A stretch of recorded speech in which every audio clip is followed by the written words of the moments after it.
Hello बच्चों, ये to star Hindi पर आपका स्वागत है। जैक बोर्ड के द्वारा हिंदी इलेक्टिव के लिए मॉडल प्रश्न पत्र जारी कर दिया गया है। झारखंड अधिविद्य परिषद यानी जैक बोर्ड जो 2021 में परीक्षा लेने जा रही है, उसके लिए जो मॉडल सेट था हिंदी इलेक्टिव का, बहुत थोड़ी देर से आया, लेकिन आप के लिए मैं उसका समीक्षात्मक क्लास जो है, समीक्षात्मक ऑनलाइन वीडियो प्रस्तुत कर रहा हूं, ताकि इसे देख करके आपको प्रश्न का पैटर्न समझ आए, अंकों की पद्धति में क्या परिवर्तन किया गया है यह समझ में आ जाए और आप अपनी तैयारी को बेहतर करते हुए ज्यादा से ज्यादा अंक प्राप्त कर सकें। यदि आपने इस चैनल को सब्सक्राइब नहीं किया है तो सब्सक्राइब करें और नए वीडियो के अपडेट पाने के लिए बेल आइकन को टच करें। तो आइए हम लोग विलंब न करते हुए जैक के हिंदी इलेक्टिव कक्षा 12 के वार्षिक परीक्षा 2021 के लिए मॉडल सेट को देखें, इसके विभिन्न प्रश्नों को देखें किस प्रकार से, चूंकि ऑब्जेक्टिव प्रश्नों की संख्या बढ़ाई गई है, सब्जेक्टिव प्रश्नों को थोड़ा कम किया गया है, अंक की पद्धति में बदलाव किया गया है। तो किस प्रकार से बदलाव किया गया है और किस प्रकार के प्रश्न पूछे जाएंगे, मैं आपके लिए विस्तार पूर्वक इसे रख रहा हूं। तो वीडियो को पूरा देखें, शुरू से अंत तक देखें, ताकि सारे प्रश्नों की प्रकृति जो है वो आपको समझ में आ जाए। तो चलिए बढ़ते हैं मॉडल सेट की ओर। तो आइए हम लोग देखते हैं झारखंड अधिविद्य परिषद यानी कि जैक के द्वारा हिंदी इलेक्टिव का जो 2021 की वार्षिक परीक्षा के लिए, इंटरमीडिएट के लिए प्रश्न पत्र जारी किया गया है, उसे इस मॉडल प्रश्न पत्र में क्या बदलाव किया गया है और किस प्रकार के प्रश्न पूछे गए हैं। चूंकि ऑब्जेक्टिव प्रश्नों का समावेश किया गया है जो पूर्व में नहीं रहता था, और प्रश्नों के अंक पद्धति में थोड़ा बदलाव किया गया है, तो आपके बोर्ड एग्जाम में प्रश्न इसी से पूछा जाएगा। तो हम लोग जरा ध्यानपूर्वक इसे देखें। देखिए, पहला जो प्रश्न है वह अपठित गद्यांश का है। पूर्व में भी पूछा जाता था, लेकिन वहाँ ये 15 अंक का होता था, लेकिन अब इसे 10 अंकों का कर दिया गया है। कुल समय 3 घंटे ही हैं और अधिकतम अंक 100 है, परंतु प्रश्नों के प्रारूप में और उसके मार्किंग में बदलाव किया गया। तो हम लोग देखें कि और क्या बदलाव किया गया है। तो देखिए, पहला प्रश्न जो है उसमें आप देखते हैं कि यहाँ पर अपठित गद्यांश के प्रश्नों से 5 प्रश्न पूछे गए हैं, जिसमें 10 अंक दिए गए, 2 अंक प्रति प्रश्न है। तो ध्यानपूर्वक इसे लिखेंगे, और अपठित गद्यांश के प्रश्नों का उत्तर कैसे लिखें इस पर मैंने वीडियो डाला हुआ है, तो आप डिस्क्रिप्शन में जाकर के भी लिंक पे जाकर वह वीडियो देख सकते हैं, कैसे आप बेहतर तरीके से अपठित गद्यांश के प्रश्न में पूरा अंक प्राप्त करेंगे। चलिए आगे हम लोग दूसरे प्रश्न की ओर बढ़ते हैं। दूसरा प्रश्न है अपठित पद्यांश का, यानी कि कविता काव्यखंड से संबंधित यह प्रश्न है। इसमें देखिए, एक कविता का एक अंश दिया गया है जो आपके पाठ्य पुस्तक से नहीं है। मेघ आए बड़े बन ठन संवर के, आगे आगे नाचती गाती बयार चली, दरवाजे खिड़कियां खुलने लगी गली गली, पाहुन ज्यों आए हों गांव में शहर के, मेघ आए बड़े ठन बन ठन के संवर के। तो ये जो भी कविता है आप इसको ध्यानपूर्वक पढ़ेंगे और इसके बाद इससे संबंधित प्रश्नों का उत्तर देंगे। देखिए, प्रश्नों का उत्तर कविता की पंक्तियां नहीं उतार देनी है, बल्कि जैसा प्रश्न पूछा गया है उसी तरह से उत्तर देना है। जैसे पाहुन किसे कहा गया है और क्यों, तो पाहुन यहाँ पर मेघ को कहा गया है, क्योंकि मेघ जो है बन ठन के संवर के आ रहे हैं, जैसे कि गांव में शहर के जो मेहमान होते हैं वे जैसे आते हैं, उसी प्रकार से मेघ आ रहे हैं, तो इसीलिए उन्हें पाहुन कहा गया। मेघ किस रूप में और कहाँ आए, तो शहर से गांव की ओर आए और वो बन ठन करके किसी पाहुन की तरह आए। मेघों के आने पर गांव में क्या क्या परिवर्तन दिखाई देने लगे, तो मेघों के आने पर पेड़ झुक कर झांकने लगे, और आंधियाँ चलने लगी, धूल ऐसा प्रतीत हुआ कि भागने लगी, और बूढ़ा पीपल जो है वो आगे बढ़ करके नमस्कार करता है। इस प्रकार का दृश्य दिखाई पड़ता है। तो इस प्रकार से ये प्रश्न है जिनका उत्तर आप देने का प्रयास करेंगे। यहाँ भी देखिए आपको 2 अंक दिए गए हैं, तो यहाँ पे एक परिवर्तन हुआ जरूर है कि पहले जो है वो 15 अंक का 1 नंबर प्रश्न जो होता था वो 15 का होता था, और 2 नंबर जो प्रश्न होता था वह 5 का होता था। तो कुल 20 होता था, अभी भी 20 ही रखा गया है, लेकिन यहाँ पे अंकों को बढ़ा दिया गया है। तो आप बेहतर तरीके से मेहनत करके अच्छे से उत्तर लिखेंगे तो निश्चित तौर पर आप अच्छा अंक प्राप्त करेंगे। चलिए अब हम लोग आगे बढ़ते हैं, आगे प्रश्न को देखते हैं। तो देखिए इसके बाद रचनात्मक और व्यवहारिक लेखन से संबंधित प्रश्न पूछे जाएंगे, जिसमें कि कई सारे ऑब्जेक्टिव प्रश्न हैं। कुल 10 ऑब्जेक्टिव प्रश्न हैं और 10 ऑब्जेक्टिव प्रश्न का उत्तर आपको देना है, और इसमें अगर आप बेहतर उत्तर देते हैं तो पूरा का पूरा अंक मिलेगा, सही उत्तर देते हैं तो। इसीलिए ध्यानपूर्वक उत्तर देंगे, और उम्मीद है कि प्रश्नों को आप ठीक से किताब को पढ़ करके जाएंगे, जानकारियाँ प्राप्त करके जाएंगे तो परीक्षाओं में दिक्कत नहीं होगी। हम लोग आइए देखते हैं किस प्रकार के प्रश्न पूछे गए हैं। जैसे जनसंचार माध्यमों के अंतर्गत रेडियो कौन सा माध्यम है? देखिए जो भी टॉपिक पे वीडियो नहीं आया है, मैं मॉडल प्रश्न पत्र का इंतजार कर रहा था, अब आ चुका है तो मैं उसे लाऊंगा आपके लिए। तो जनसंचार के माध्यमों से संबंधित जो प्रश्न होंगे उस पर एक ऑनलाइन कक्षा के माध्यम से आपको जानकारी दे दूंगा, ताकि प्रश्न इससे छूटे नहीं। लेकिन हम लोग इन प्रश्नों को देख लेते हैं। तो जनसंचार माध्यमों के अंदर रेडियो जो है, रेडियो से आप केवल सुनते हैं तो ये श्रव्य है। भारत में टेलीविज़न प्रसारण कब प्रारंभ हुआ? देखिए ये 15 सितंबर 1959 को था। यहाँ पे मिस प्रिंटिंग है तो 1959 1959, तो ये उत्तर सही होगा। यहाँ चूंकि ये देखिए 58 57 60 दिया गया तो 69 नहीं होगा, 59 ही होगा, प्रिंटिंग मिस्टेक है।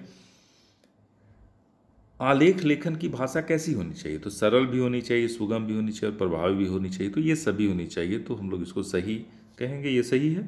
भारत में पत्रकारिता की शुरुआत कब हुई थी? तो भारत में पत्रकारिता की शुरुआत 1780 में हुई थी, और ये 1780 में कलकत्ता में जनरल एडवर्टाइज़र का प्रकाशन कलकत्ता से हुआ था। जनरल एडवर्टाइज़र, और जिसके प्रकाशक थे जेम्स ऑगस्टस हिक्की। इसके कारण इसको हिक्की गजेट के नाम से भी जाना जाता है। कहानी का केंद्रीय बिंदु क्या होगा? कहानी कैसे पढ़ें, कहानी कैसे लिखें, इस पर मैंने वीडियो बनाया है, आप उसे देखेंगे तो कहानी के बारे में पूरी जानकारी आपको मिलेगी। तो कथानक जो होता है वो कहानी का केंद्रीय बिंदु होता है। कहानी लेखन सीखने का सबसे कारगर तरीका क्या हो सकता है? तो वही साहित्यिक कहानी लिखनी है तो कहानी पढ़ना जो है यही सबसे कारगर तरीका हो सकता है कहानी लेखन सीखने का। आगे जो प्रश्न है हम लोग उसे देख लें। देखिए अगला जो प्रश्न है वो है, कविता की पहली शर्त क्या है? तो सत्य की अभिव्यक्ति। साहित्य में सत्य की अभिव्यक्ति तो बहुत जरूरी है, वह कविता की पहली शर्त है। नाटक की वास्तविक कसौटी रंगमंचनीयता को माना जाता है, क्योंकि नाटक जो है, नाटक का मतलब है कि उसका मंचन किया जा सके, तो रंगमंच पर उसको प्रस्तुत किया जा सके, इसीलिए नाटक की वास्तविक कसौटी जो है वो रंगमंचीयता जो है वही है।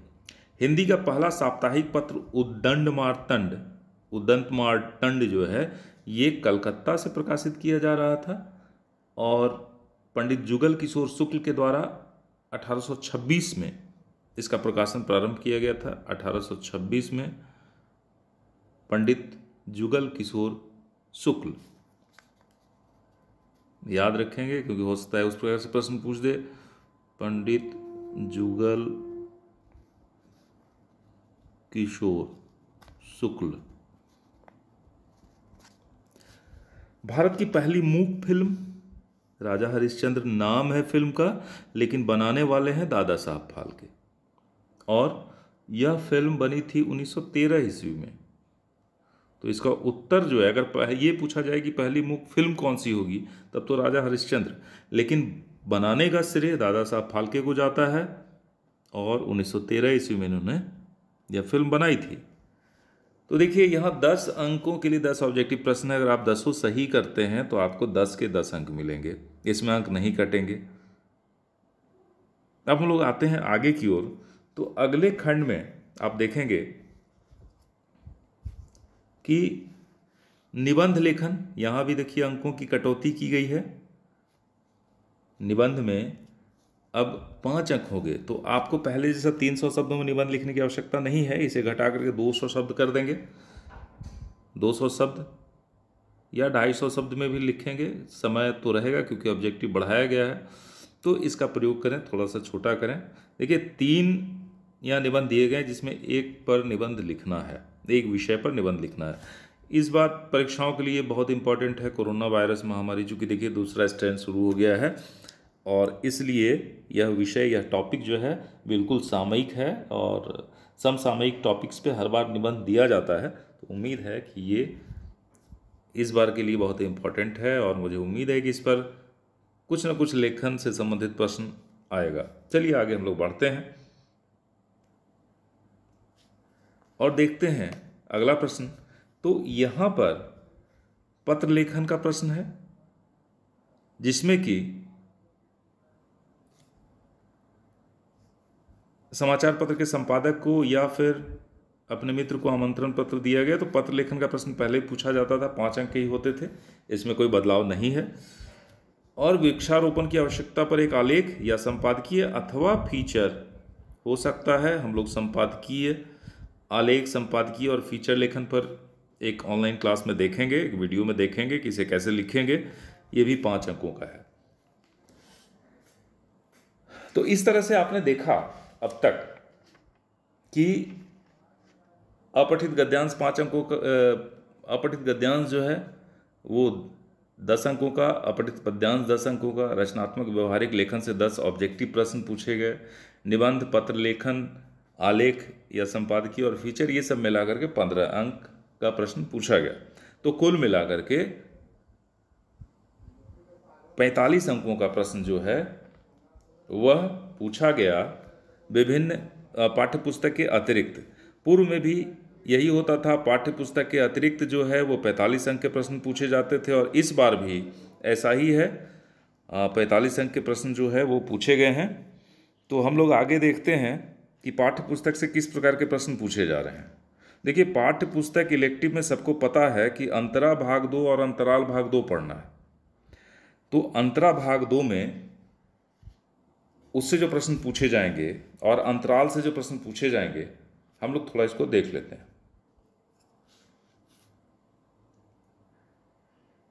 देखिए ऑब्जेक्टिव प्रश्न सबसे पहले काव्य खंड से पूछे गए हैं, जो कि 4 अंकों के हैं, यानी 4 ऑब्जेक्टिव प्रश्न हैं। तो हम लोग इसको जरा देख लें। देखिए पहला प्रश्न है, प्रश्न अलग रहेंगे, ये मॉडल सेट है, इसको ध्यान रखेंगे और इसी के आधार पर प्रश्न पूछे जाएंगे। प्रश्न का प्रारूप यही होगा, इसका ध्यान रखेंगे। तो तैयारी करते समय इसका ख्याल रखेंगे। अधिकांश अध्यायों पर मैं वीडियो बना चुका हूँ और वो EduStar हिंदी पर अपलोडेड है, तो आप उसको ध्यानपूर्वक देख लेंगे तो मुझे उम्मीद है कि प्रश्न छूटेंगे नहीं। देखिए जैसे कार्नेलिया का गीत जयशंकर प्रसाद द्वारा रचित किस नाटक का प्रसिद्ध गीत है, तो ये कार्नेलिया का गीत चंद्रगुप्त से लिया गया है और एक देवसेना का गीत है जो आपको इस बार तो पढ़ना नहीं है, जो स्कंदगुप्त से लिया गया था। चलिए अगला प्रश्न है, तोड़ो कविता के कवि, तो रघुवीर सहाय हैं। तोड़ो तोड़ो तोड़ो, जरय बिरह ज्यों दीपक बातों, पंक्ति में कौन सा अलंकार है? यहाँ रूपक अलंकार है। अलंकार पर भी मैं एक कक्षा आपके लिए लाऊंगा यथाशीघ्र। अगला प्रश्न है, कांपा हिया जनावा सीयू में किस माह का स्वाभाविक वर्णन कवि जायसी ने किया है? तो जायसी की रचना पद्मावत से जो लिया गया अंश है, जो आपको पढ़ना है, उसमें अगहन मास में जो नायिका का विरह है उसको चित्रित किया गया है।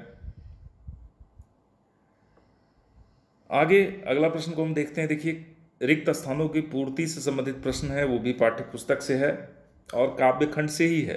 तो 4 अंक यहाँ और 4 अंक का रिक्त स्थानों की पूर्ति का प्रश्न, तो उसे जरा हम लोग देख लेते हैं किस प्रकार के प्रश्न पूछे गए। देखिए ऑप्शन दिया गया है, ये अच्छी बात है थोड़ी, लेकिन अगर आप नहीं पढ़े होंगे तो फिर यहाँ गलती करेंगे। तो इसीलिए कविताओं को पढ़ना जरूरी है, कविताओं को ध्यानपूर्वक पढ़ लेंगे।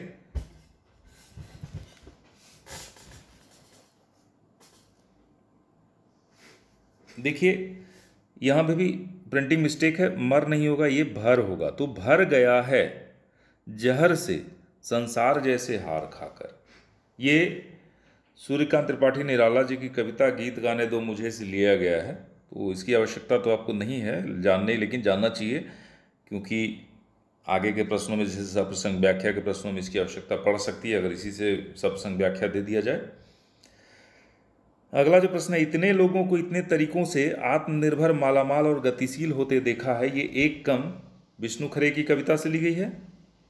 भरत राम का प्रेम, इस पर पिछला वीडियो मैंने बनाया है, आप ध्यानपूर्वक इसे देख लेंगे, उसमें मैंने बताया भी है, ये अयोध्या कांड से लिया गया है। सूफी प्रेम मार्गी शाखा के सर्वश्रेष्ठ कवि मलिक मोहम्मद जायसी हैं। तुलसीदास राम भक्ति मार्ग के कवि हैं और केशवदास रीतिकाल के कवि हैं। तो यहाँ पर मलिक मोहम्मद जायसी यानी जायसी होगा। चलिए आगे हम लोग देखें। देखिए, सप्रसंग व्याख्या का प्रश्न पूर्व में भी पूछा जाता था, लेकिन 8 अंकों का होता था। इसमें अंक घटा दिए गए हैं। इसमें इतना अंक घटाना नहीं चाहिए था, 6 अंक कम से कम होने चाहिए थे, लेकिन खैर जो भी है। देखिए, यहाँ पे आप व्याख्या के प्रश्नों का उत्तर कैसे लिखें, इस पर वीडियो मैंने डाला हुआ है, तो आप उसे देख लेंगे ताकि उसे सीख सकें। और यहाँ पे आप निश्चित तौर पे प्रसंग, व्याख्या और विशेष, इन 3 भागों में, इन 3 खंडों में इसका उत्तर लिखेंगे, अन्यथा आपको पूरे अंक नहीं मिलेंगे। तो मुझे उम्मीद है कि आप उस वीडियो को देखेंगे जिसका डिस्क्रिप्शन में मैं लिंक दे रहा हूं, और आप बेहतर तरीके से इसका उत्तर लिख सकेंगे। जैसे कि प्रसंग में कहाँ से लिया गया है, उसके किस कविता से लिया गया है, उसके कवि कौन है। जैसे तोड़ो तोड़ो तोड़ो ये ऊसर बंजर तोड़ो, अभी प्रश्न में भी आया था, रघुवीर साहे की कविता है। तो इस प्रकार से आपको ये जानना होगा। ये घनानंद की सवैया से लिया गया है। तो इस प्रकार से ये जो है तोड़ो कविता रघुवीर साहे की है, और नीचे वाली जो है, तो दोनों में एक ही लिखना है, एक लिखना है, कोई दिक्कत नहीं है। चलिए हम लोग आगे बढ़ते हैं अगले प्रश्न की ओर।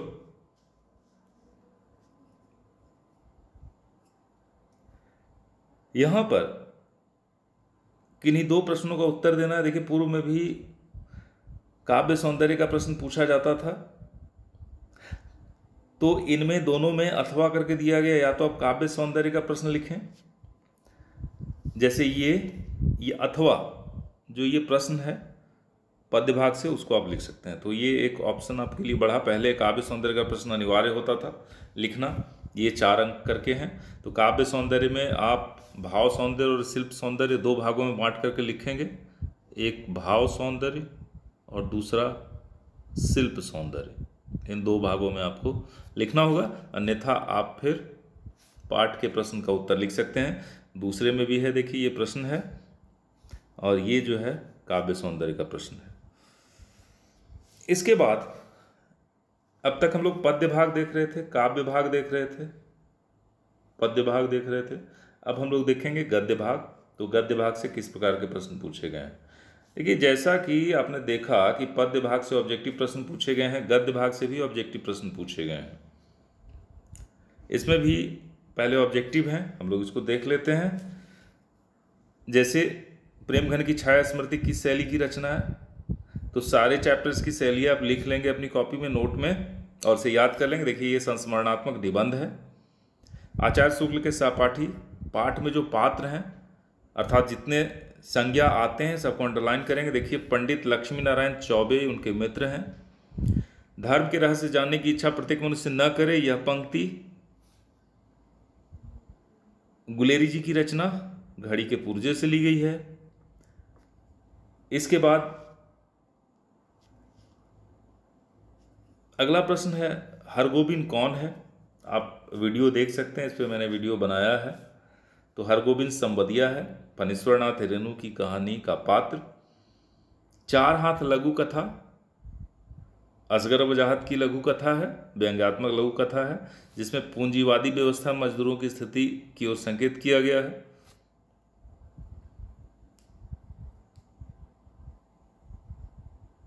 इसके बाद निर्मल वर्मा को साहित्य अकादमी पुरस्कार किस रचना के लिए प्राप्त हुआ था, वो कौवे और काला पानी है। देखिए, यहाँ भी प्रिंटिंग मिस्टेक है, कौवे और काला पानी। तो ये सही उत्तर है। इसके बाद रिक्त स्थानों की पूर्ति से संबंधित प्रश्न है। किस प्रकार के प्रश्न पूछे जाएंगे अब देख लें। देखिए यहाँ हमने देखा कि गद्य भाग से 6 जो है वो ऑब्जेक्टिव प्रश्न थे, मल्टीपल चॉइस क्वेश्चंस को कहते हैं, वस्तुनिष्ठ प्रश्न। इसके बाद जो है ये फिल इन द ब्लैंक्स यानी रिक्त स्थानों की पूर्ति से संबंधित प्रश्न है, ये भी 6 हैं, 6 अंकों के लिए। देखिए जैसे वह धन रोपाई का महीना था, जुलाई का अंत, बारिश के बाद खेतों में पानी जमा हो जाता था, तो यहाँ पे जुलाई होगा। और ये जो है जहाँ कोई वापसी नहीं, निर्मल वर्मा की रचना है, उससे ली गई पंक्ति है। अगला जो है टिहरी गढ़वाल में पेड़ों को बचाने के लिए आदमी के संघर्ष की कहानियाँ खूनी थी नहीं, यहाँ सुनी थी। यहाँ भी देखिए थोड़ा सा प्रिंटिंग मिस्टेक है, सुनी थी, किताब में ये सुनी थी है, खूनी थी नहीं है। तो टिहरी गढ़वाल। इसके बाद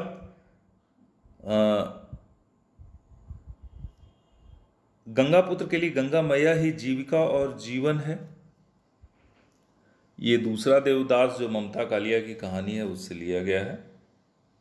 ये तो टिहरी गढ़वाल वाला जो ये पंक्ति है ये भी निर्मल वर्मा की जो रचना मैंने बताया जहाँ कोई वापसी नहीं, उसी से लिया गया है, इसीलिए मैंने इसमें कोई चर्चा नहीं किया।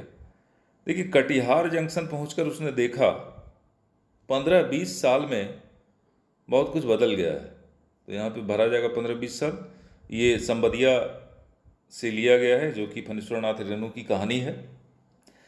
नागर अपभ्रंश से जो शिष्ट लोगों की भाषा विकसित हुई वही हिंदी कहलाई। ऊपर से देखने पर शेर अहिंसावादी, न्यायप्रिय और बुद्ध का अवतार प्रतीत होता है। यह शेर जो रचना है असगर वजाहत की, उससे लिया गया है। तो इस तरह से अब विभिन्न पाठों से पंक्तियों को लिया गया है और वहां से रिक्त स्थानों की पूर्ति करनी है। चलिए हम लोग आगे बढ़ते हैं। देखिए यहाँ जो प्रश्न है वो पाठ से पूछा गया है और सप्रसंग व्याख्या का नहीं है, लेकिन व्याख्यात्मक और विस्तृत प्रश्न ही है। 4 अंकों का एक प्रश्न है, दीर्घ उत्तरीय प्रश्न है, तो अच्छे से उत्तर लिखेंगे। तो अथवा करके दिया गया है, इसमें आप या तो ये लिखें या ये लिखें, और इसमें से ये या ये लिखें। दोनों में 2 प्रश्न लिखने हैं। 4 अंक दिए गए हैं, तो 4 गुने 2 और 8 अंकों का ये प्रश्न है। ये अंतरा भाग 2 से लिया गया है। इसके बाद अंतराल भाग 2 की अभी तक जो हम लोगों ने देखा वो अंतरा से प्रश्न पूछा गया था, लेकिन अब जो है अंतराल का प्रश्न हम लोग देखते हैं। देखिए ये 10 अंक और 5 अंक, 15 अंक पूर्व में भी पूछा जाता था, तो 15 अंकों का प्रश्न जो है वो अंतराल से लिया गया है। यह है अंतराल भाग 2 से प्रश्न पूछे जा रहे हैं। हम लोग इसको लिख लेते हैं, अंतराल भाग 2। तो यहाँ पे जैसे सूरदास की झोपड़ी प्रेमचंद के किस उपन्यास का अंश है, आपको इस बार 3 ही चैप्टर पढ़ना है, तो ध्यानपूर्वक पढ़ लेंगे। मैंने वीडियो भी बनाया है, आप उसे देखेंगे, डिस्क्रिप्शन में लिंक दिया गया, जो जिसका नहीं बनाया उसका वीडियो यथाशीघ्र मैं बनाकर दे दूंगा। तो सूरदास की झोपड़ी प्रेमचंद के किस उपन्यास का अंश है? ये रंगभूमि का अंश है। चूल्हा ठंडा किया होता तो दुश्मनों का कलेजा कैसे ठंडा होता, ये कथन नायक राम का है। नायक राम जगदर से बात कर रहा है और उसी समय वह यह बात बोलता प्रारंभ में ही। सूरदास की झोपड़ी में किसने आग लगाई? तो भैरव ने आग लगाई थी। मिठुआ तो उसका पुत्र ही है। सुभागी जो है वो भैरव की पत्नी है। बिस्कोहर की माटी के रचनाकार विश्वनाथ त्रिपाठी हैं। इसी प्रकार आगे के प्रश्न को हम देखें। कोइयां किसे कहते हैं? देखिए कोइयां जो है वो जल में पाया जाता है, कुमुद के फूल को। जल में बहुत ज़्यादा जहाँ गड्ढे होते हैं, जब पानी जमा होता है वहाँ ये होता है, इसको जलकुंभी कोइयां कहा जाता है। बिस्कोहर की माटी में लेखक ने किस अत्याचार की बात कही? तो माँ के दूध पर छोटे भाई का कब्जा उन्हें अत्याचार लगता है और वो यही बताते हैं।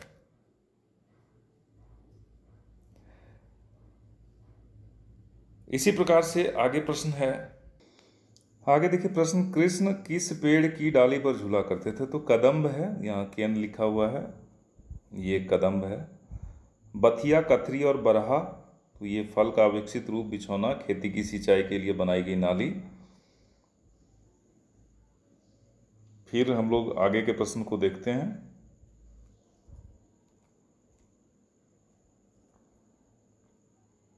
लेखक ने मालवा प्रदेश की किस विशेषता को रेखांकित किया है? तो इसमें सभी को रेखांकित किया है। और लेखक ने खाऊ जाड़ू सभ्यता का क्या तात्पर्य है लेखक के अनुसार? तो यह जीवन के मूल्यों की परवाह किए बिना विकास की अंधी दौड़ में शामिल होना। और इसके बाद इन ऑब्जेक्टिव प्रश्नों के बाद आपने देखा कि कितने ऑब्जेक्टिव प्रश्न पूछे गए। यहाँ पर कुल मिलाकर के ये 10 ऑब्जेक्टिव प्रश्न पूछे गए और इसके बाद 5 अंकों का प्रश्न जो है उसका उत्तर आपको लिखना है। ये एक प्रश्न अथवा में ये अंतराल से ही है, तो अंतराल से इसको या इसको आपको लिखना है। तो इस प्रकार हमने देखा कि यहाँ जो अपठित गद्यांश और रचनात्मक लेखन से संबंधित अपठित पद्यांश और गद्यांश, रचनात्मक लेखन इत्यादि से संबंधित जो प्रश्न है वो 45 अंकों के हैं।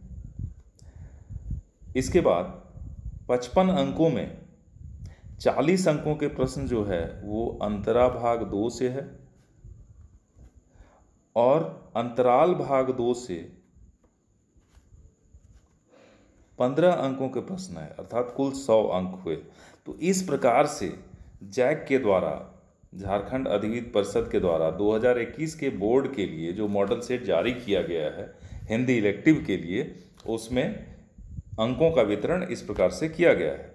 तो उम्मीद है कि यह वीडियो आपके लिए लाभदायक होगा और आप अपनी तैयारी को इसके संदर्भ में इस मॉडल सेट को ध्यान में रखते हुए आगे रखेंगे। इसे आप झारखंड बोर्ड यानी जैक की वेबसाइट से डाउनलोड कर सकते हैं। ऐसे मैं PDF का लिंक डिस्क्रिप्शन में दे दूंगा। jack.jharkhand.gov.in इसका वेबसाइट है, वहाँ के डाउनलोड सेक्शन में जाकर के आप डाउनलोड कर सकते हैं अन्य विषयों के मॉडल सेट भी। तो चलिए मिलते हैं फिर अगली कक्षा में। धन्यवाद।